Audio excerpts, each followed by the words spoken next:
Taylor Swift has done it again. Just when you think you have her figured out, she drops a bomb. This time, the bomb is track 1. The opening statement of her dazzling new album, The Life of a Showgirl. The song is titled The Fate of Ophelia.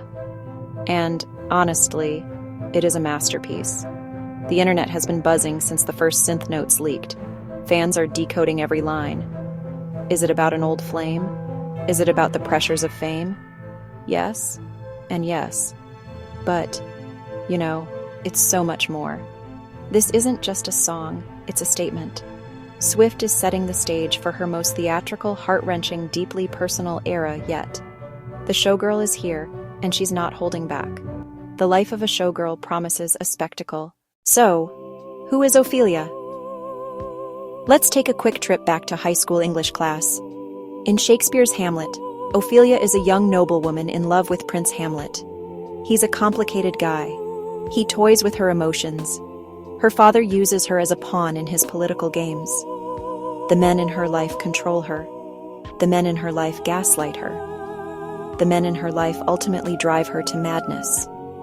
Her story ends in tragedy as she drowns in a river, her death ambiguous. Was it an accident? Was it suicide? Shakespeare leaves it open. She is a symbol of innocence destroyed by the corrupt world around her. A woman whose voice is silenced and whose story is told by others. Sound familiar? Taylor Swift sees the parallels. For years, her love life has been a public spectacle. Her relationships dissected by tabloids and critics. Her emotions treated as fodder for a global audience. She has been cast in roles she didn't choose. The vengeful ex, the serial dater, the calculating mastermind. By referencing Ophelia, Swift is making a powerful statement. She's saying, "You think you know my story? You've been watching me drown in a river of your own making for years." It's a brilliant metaphor for the overwhelming pressure of modern celebrity, the constant stream of information, of opinions, of judgment. Just as the song sinks into its Shakespearean gloom, a ray of light appears, and it's wearing number 87. This is where the fate of Ophelia gets really interesting. Swift, in her classic style, weaves in subtle, clever, and undeniably glowing references to her real-life romance with Travis Kelce. It's the twist no one saw coming. A tragic song about public scrutiny that also happens to be a secret love song. Only Taylor could pull this off. She doesn't just reference the darkness. She shows us the person who is pulling her out of the water. The one who isn't part of the corrupt court of public opinion. The one who sees her for who she is. The lyrics are where the magic happens.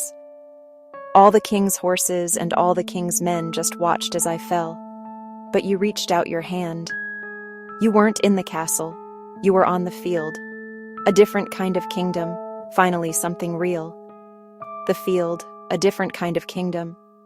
It's a direct nod to Kelce's world. The football field. A world with its own rules, its own kind of royalty, but separate from Hollywood's castle. He's not a prince or a courtier in her tragedy. He's an outside force, a hero from another story. Then comes the most talked about line of the entire song. They called me the Mad Woman, a story to be told, but you just called me over, in your jersey of red and gold. Goosebumps. It's a direct response to the Ophelia narrative. The Fate of Ophelia is a masterclass in blending the personal with the public. Taylor Swift takes her own lived experiences, the intense media scrutiny, the public breakups, the feeling of being a character in someone else's story, and filters them through a classic tragedy. It's a strategy she has perfected. Think about Love Story and Romeo and Juliet. Think about The Archer and the anxieties she shared with her fans. Here, the fusion is more profound. She isn't just referencing a story, she's inhabiting and rewriting it at the same time. This is next-level storytelling. The song operates on multiple levels, all at once. For the casual listener, it's a beautiful, haunting song about a difficult love affair. The Shakespeare adds gothic drama. For her dedicated fans, it's a dense tapestry of meaning. Every single line connects to something: a past relationship, a specific tabloid headline, a moment from her documentary, and now, a specific football player. This layering makes her music endlessly fascinating. You can listen 100 times and still find more. The public nature of her relationship with Travis Kelce makes this blend even more potent. We've seen the pictures, the games, the concerts. Their story is already a public narrative. Swift knows this, so she leans into it and incorporates it into her art. She uses the fascination as another color in her palette. It's a hall of mirrors, and Taylor is holding the light. So what does this all mean for Taylor Swift? The Fate of Ophelia is more than just a great opening track. It's a redefinition of her image for this new era. She is embracing the role of the showgirl, the ultimate performer, with newfound power and self-awareness. She acknowledges tragic roles like Ophelia, but refuses to be defined by them. She is the writer, director, star, finally able to write a happy ending, even from a tragic start. It's a narrative of triumph over tribulation. It resonates because it validates their own experiences. Many have felt unheard, misunderstood, or defined by others. The pressure to be perfect, to be quiet. When Taylor sings about being called the Mad Woman, she gives voice to anyone dismissed for strong feelings. She turns insult to badge of honor, an act of solidarity. The Travis Kelce connection is the secret sauce. It grounds the metaphor in joyful reality. Not just overcoming the odds, naming the person who helps. It makes the hope feel earned and real. Fans are excited for the happiness it represents.